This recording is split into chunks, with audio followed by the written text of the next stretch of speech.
What's up guys, it's Danny Trevino here with another episode of Eat Austin Eat. Now our first step is Garbo's.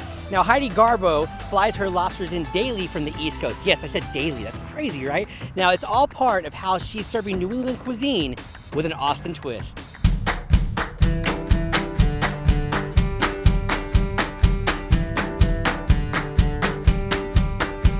I started with a food truck, and that was going to be my end game. But with these food trucks, you need a commissary, and so this restaurant was actually in my neck of the woods. And so I asked the property manager if I could rent month to month, just the back for the food trucks. And so she said perfect, and I then started having people seeing the food trucks and asking if I was going to open, and I thought, well, I guess it could work here. So we opened, and it's been we're going on 5 years now, and we've won Matt Odom's Best Plates, and we've become a neighborhood destination, and I couldn't ask for anything better. My menu is not, it's not foo-foo, it's not tweezer food.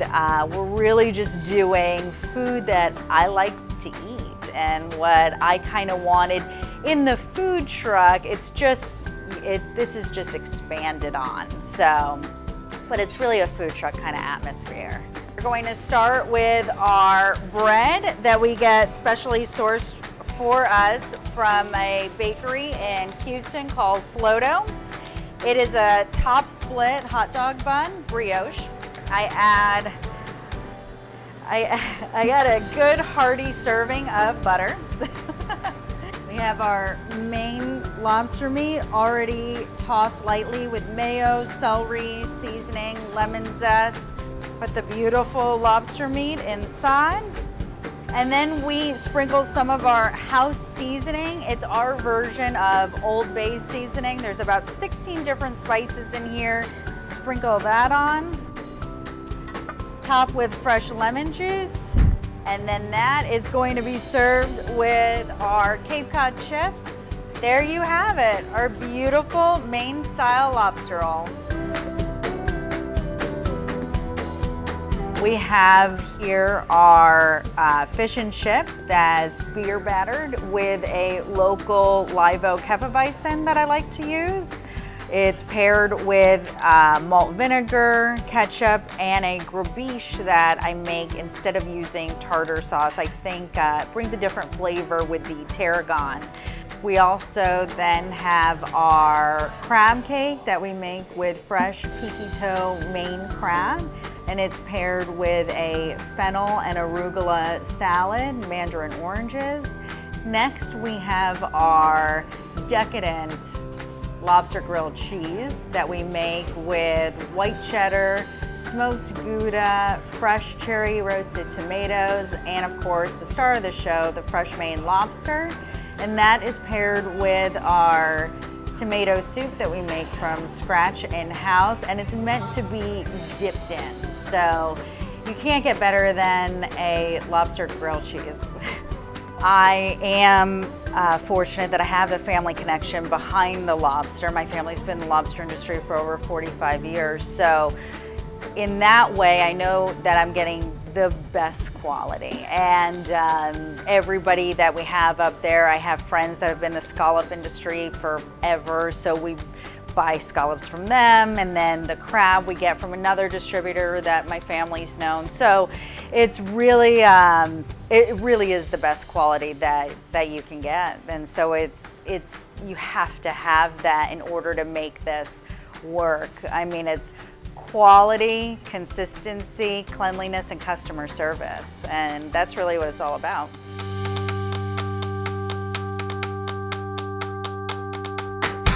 Hi, I'm John Galindo, and welcome to Mellizoz Tacos. The economy wasn't doing so well in 08, and to dump 600 grand to start up a restaurant, that's pretty risky. Restaurants in general, they're risky.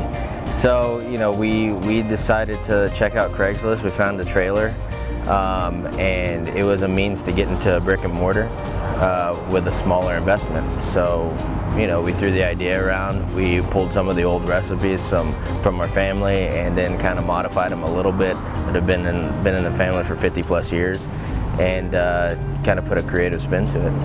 I'm gonna make some blackened tilapia tacos. Pretty easy, been doing these since I was a kid. Sometimes we would do it with salmon, throw a blackening seasoning on it, and then throw it on the grill. The way you can finish them, some people just throw a little cilantro, chopped onion. Sometimes you can do a fried jalapeno, which is really good. But for us, the way we do it here is we make our own blackening seasoning in-house. Got about 10, 12 different seasonings. So you start off with like a little bit of cayenne, paprika, there's some fennel seed in there, a little bit of coriander, cumin, yada yada. Get it on there nice and hot. We're just gonna let it sit on one side, okay? I like to do this for the sake of time.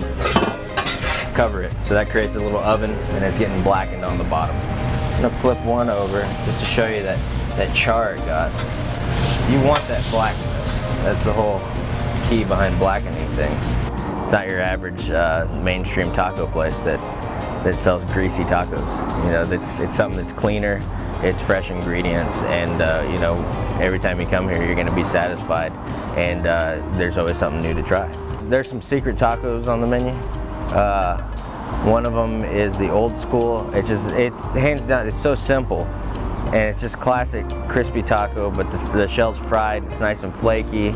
The ground beef in there is fantastic. We use all Angus 90-10 grind beef on that. Fresh baby spinach, Roma tomatoes, and cheddar. But you amp it up, throw some sliced avocados and cover it in queso. You get 3 of those, smother them in hot sauce. You're gonna be eating that with a fork. We've seen this place grow and expand and change, and it's pretty crazy. But so I mean, it means something to us to stay in this area because this is where our family's from. And you know, this lot itself, I mean, I think it's a good group of trailers here. It's kind of cool that we're nestled right under a couple of twin oaks, and our name is Mellizoz, which is twins. So. Well, hello there. Welcome to Roppolo's. I'm Mark Roppolo. Please come see us sometime and have a great slice of pie and a glass of wine at DaVincis Bar, located behind Roppolo's Pizza.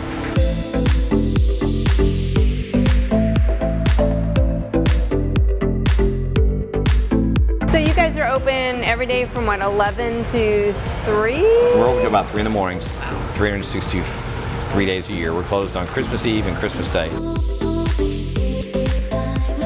Once we moved to 6th Street, we had, even though we were on Spicewood and Mesa originally, and we got written up nationally 3 times, and best pizza in Austin, you know, by the Chronicle 2 or 3 times. Once we came down here, that all kind of went away because you become the late night pizza place. Right. I've been drinking all night. I want a slice of pizza. So it'd be nice at some point, maybe in the next year or sooner, if we're able to locate a place that we can actually really become known as a place just for a great slice of pizza anytime. Because this is great. I love my business, but I also like it when people come in, and we get more of that from the tourists. We don't get it from the locals. The tourists come in and go, "My God, this is amazing. Oh my God, this pizza is great." Because the locals don't come down here. And it's kind of like living in New York City and never going to the Statue of Liberty. Okay. Or living in Vegas and not going to the Strip or whatever. You know, people live in certain places, they just avoid certain areas. And most people in Austin, once they reach a certain age, 6th Street is not a place they want to go. It's true. You see what I mean?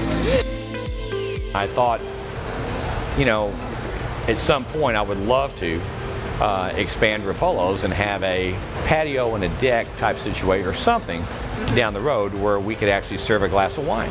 When I did the expansion back here and put the bar in, I thought, you know, downtown, you know, what name could we use that would really be synonymous with Italian, with wine, with, you know, enjoying Italian? And I thought, obviously, DaVinci. We're not in the business of making money. Right. We're in the business of making sure that everybody's having a good time, everybody's enjoying their food, and when they leave, they don't even realize they've given you money because they've had such a good experience that the trade-off was well worth it. So and that's kind of been the... And it's working.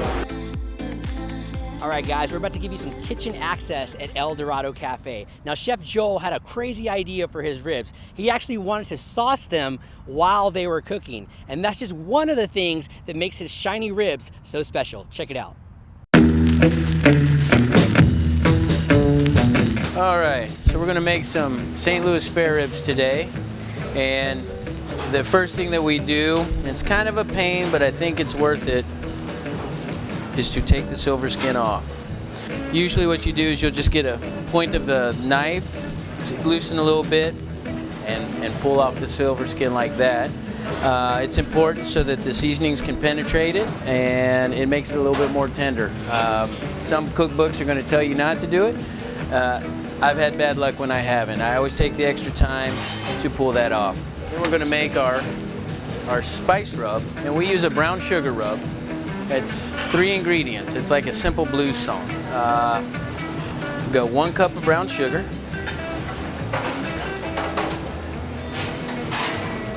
half a cup of salt, and 1/4 cup of black pepper. And you mix that up. Make sure you break up the clumps of the brown sugar.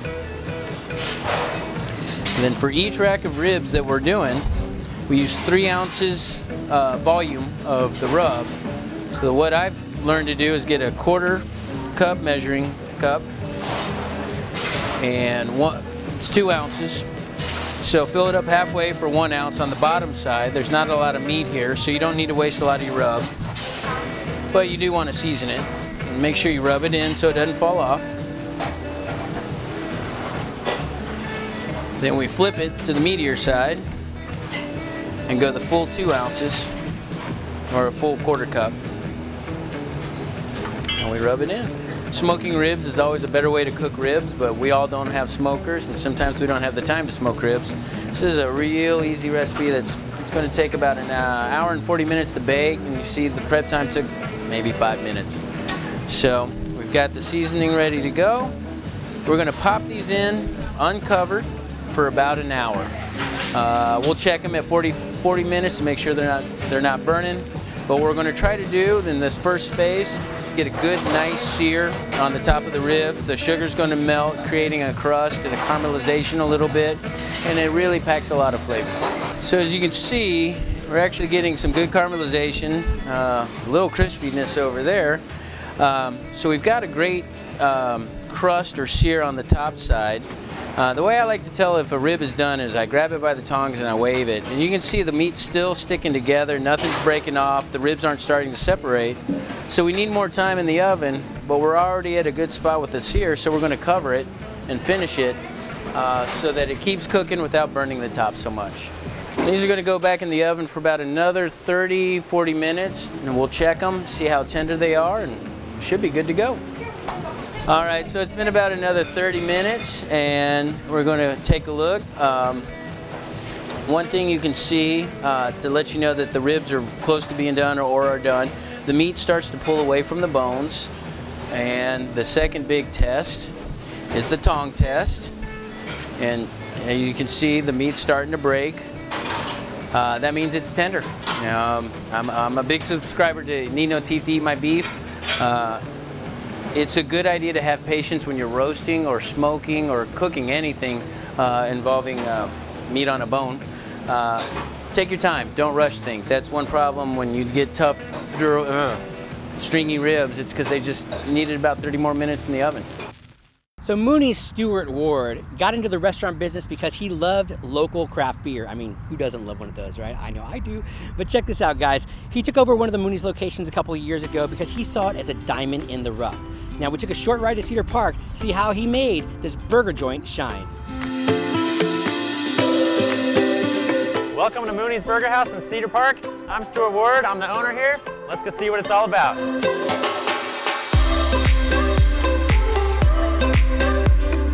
Originally, it was I fell in love with craft beer. I saw the craft beer scene booming in town. I got really interested in starting a brewery or a restaurant or something to do with craft beer. Started working on that for a couple years and came across this restaurant about 4.5 years ago, 2014. and just saw it as a diamond in the rough. You know, it's had really great food. We thought we could kind of expand the beer menu and bring in some local craft beers and just really amp it up, and the rest was just kind of history after that. So originally, Moonie was what the kids called their grandmother from the original owners. And it was all about just being a nice, comfort place to come and eat a meal and enjoy it with their family, and that's what it was all about.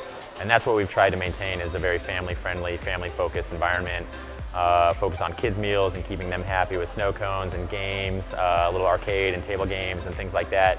And just, it's all about just building community and creating an environment that people want to come and relax and hang out with us, and feeling like they're coming to our home. We had to kind of keep developing ourselves because there's so much moving into town, and there's a lot of competition. You know, we couldn't just hang our hat on the fact that we've been voted best burger 10 years in a row now. You know, constantly trying to better ourselves as well, and prove to our customers that, you know, when they come and eat here, that they're going to see the reinvestment of their time and energy and money as well. So what we've made for you here today are two of our favorites. The classic, which is just a super approachable burger. It's the one that started it all. Lettuce, tomato, pickles, red onion, and mayonnaise. We do a 6-ounce fresh Angus beef patty. And again, our toasted sweet sourdough buns, which are amazing, kind of help hold the whole thing together. I mean, these are big burgers. I mean, I almost can't even eat them with fries, but how can you not? I mean, look at these crispy fries. They're super delicious. There's a little bit of bread coating on them, so they crisp up really nice. We don't salt them, we don't season them. They just come out super delicious and crispy. And over here, it's actually the latest Burger of the Month burger that has made it onto our menu full time because it was super popular. It's called the Bun Mi, which is our take on the Vietnamese banh mi sandwich. So we do a teriyaki marinated beef patty, fresh cucumbers, fresh jalapenos, pickled carrots, and we do our own in-house honey sriracha mayonnaise on top with a little bit of cilantro. There's a lot of good burger places in town, but I mean, I'll tell you, I've been eating these burgers for 4 years and I crave them on my days off. I mean, I'll bring my family up here anytime I have family out of town.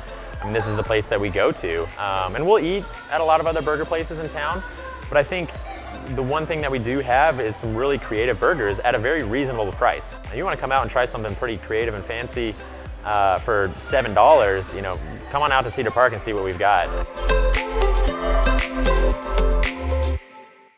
And that does it for this episode of Eat Austin Eats. I hope you guys enjoyed it. Now, if you have any suggestions about local places that we can eat at here in Austin, Texas, make sure to find us on Facebook, Instagram, and Twitter, or even our website, Eat Austin Eat. And make sure you eat local, guys.